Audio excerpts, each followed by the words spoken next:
Bonjour à tous et bienvenue à cette série spéciale sur Être son témoin, le témoin du Christ.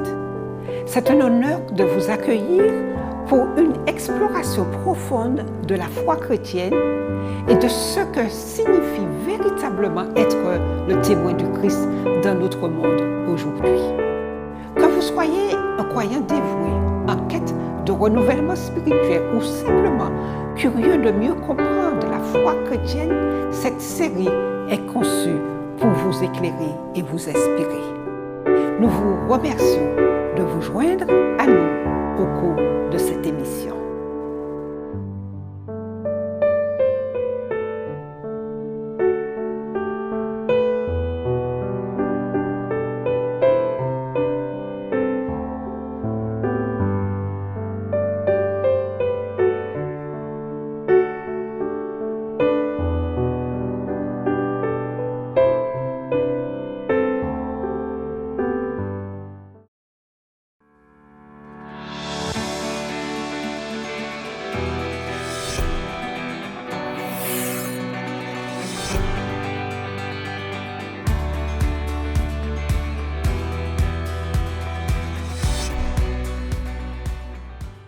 Au cours du procès final de Paul, Néron, profondément impressionné par la force d'argumentation de l'apôtre, avait différé sa sentence, n'osant ni acquitter ni condamner l'accusé.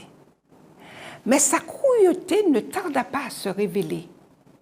Exaspéré par son impuissance à réduire à néant les progrès de la religion chrétienne, qui s'était infiltré jusque dans le palais impérial, il décida de faire mettre l'apôtre à mort dès qu'il trouverait un prétexte valable.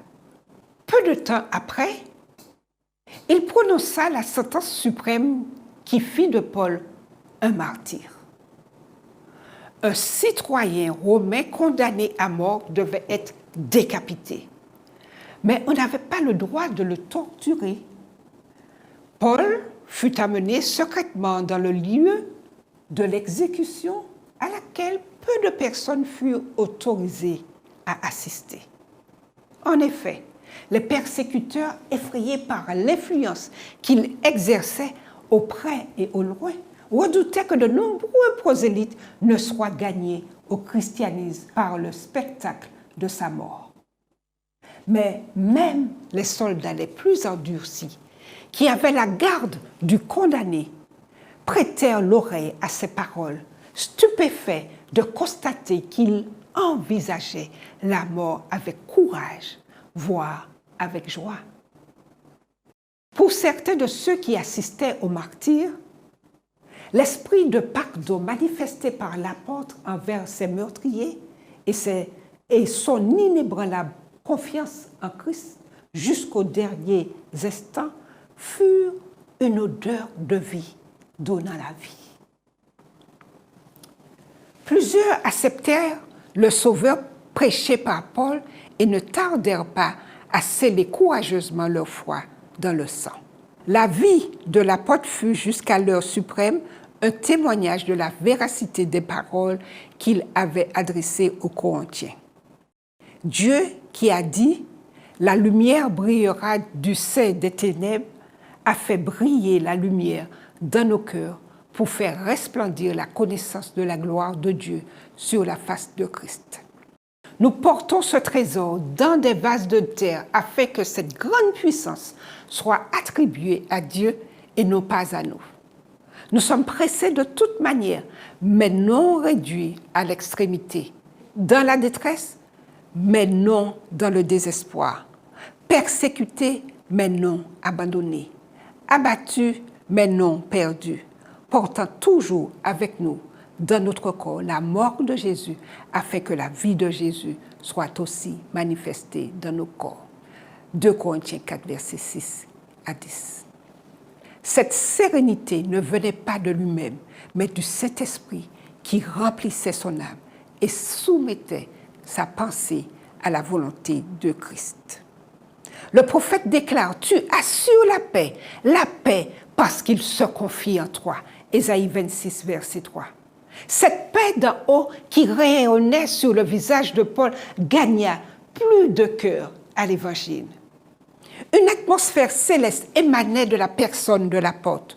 Tous ceux qui l'approchaient étaient impressionnés par son union avec le Christ.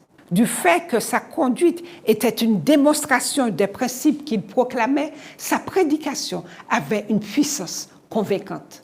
C'est là, en effet, que réside la force de la vérité. L'influence inconsciente et volontaire exercée par une vie sainte est le plus éloquent sermon en faveur du christianisme. L'argumentation, pour si irréfutable qu'elle soit, peut provoquer contradiction, mais l'exemple d'une existence irréprochable a un pouvoir auquel il est difficile de résister entièrement. Dans sa sollicitude pour ceux qu'il allait quitter, l'apôtre perdait de vue les souffrances qui l'attendaient. Il pensait aux préjugés, à la haine, à la tribulation qu'il aurait à subir. Il essayait d'encourager, de fortifier les rares chrétiens qui l'accompagnaient sur le lieu de l'exécution en leur répétant les promesses faites aux martyrs persécutés pour la justice. Il leur affirmait que s'accomplirait tout ce que le Seigneur avait promis à ses fidèles enfants soumis à l'épreuve. Ils auraient à affronter de nombreuses tentations. Ils seraient peut-être privés de leurs biens terrestres, mais ils s'encourageraient par l'assurance de la fidélité de Dieu et ils pourraient dire « Je sais en qui j'ai cru et je suis persuadé qu'il a la puissance de garder mon dépôt jusqu'à ce jour-là. » 2 Timothée 1, verset 2.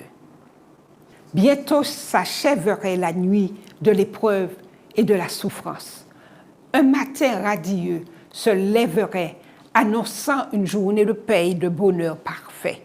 Les yeux fixés sur l'au-delà, l'apôtre n'éprouve ni crainte, ni frayeur, mais une joyeuse espérance dans une attente impatiente. Debout sur le lieu où il va subir le martyre, il ne voit ni l'épée de l'exécuteur, ni la terre qui bientôt recevra son sang. Il lève les yeux vers le ciel, pur et bleu de ce beau jour d'été à travers lequel il contemple le trône de l'Éternel. Cet homme de foi a devant les yeux l'échelle de la vision de Jacob, représentant le Christ qui relie la terre au ciel, l'homme fini au Dieu infini. Sa foi est fortifiée par le souvenir des patriarches et des prophètes, mettant leur confiance en celui qui soutient et console, et pour lequel il donne sa vie. De ces saints hommes qui, de siècle en siècle, ont rendu témoignage de leur foi, il a hérité la confiance en la fidélité de Dieu. Ses compagnons, apôtres comme lui, qui, pour prêcher l'évangile du Christ, affrontèrent le fanatisme religieux et la superstition païenne, la persécution et le mépris, ces hommes pour lesquels la vie ne comptait pas, à moins qu'ils ne puissent faire briller la lumière de la croix dans le dédale des infidélités, ceux-là, il les entend témoigner que Jésus est le Fils de Dieu, le Sauveur du monde.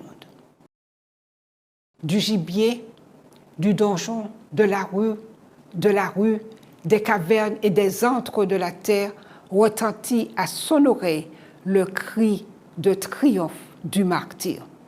Il entend les chrétiens qui, bien qu'affligés, tourmentés, abandonnés, rendent solennellement et courageusement le témoignage en disant « Je sais en qui j'ai cru ». Tous ces martyrs qui ont fait le sacrifice de leur vie déclarent au monde que le Seigneur en qui ils ont mis leur confiance est capable de les sauver parfaitement. Rachetés par le sacrifice du Christ, lavés du péché par son sang et revêtus de sa justice, Paul peut être assuré que son âme est précieuse aux yeux du Rédempteur. Sa vie est cachée avec le Christ en Dieu et il est persuadé que le vainqueur de la mort peut garder ce qui lui a été confié. Son esprit se saisit de la promesse du Sauveur. Je le ressusciterai au dernier jour. Ses pensées et ses espoirs convergent vers le second avènement du Christ.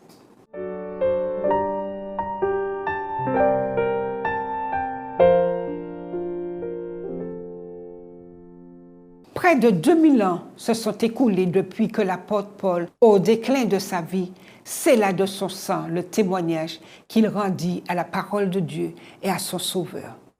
Aucune plume n'a enregistré pour les générations futures la scène finale de sa vie sainte.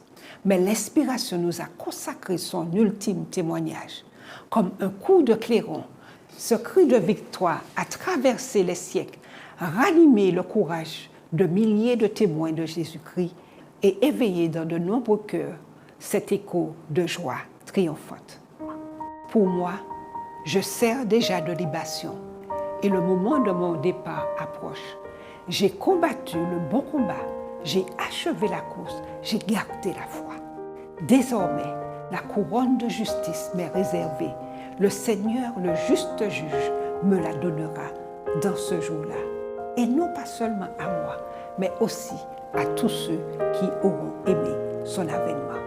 2 Timothée 4, versets 6 à 8.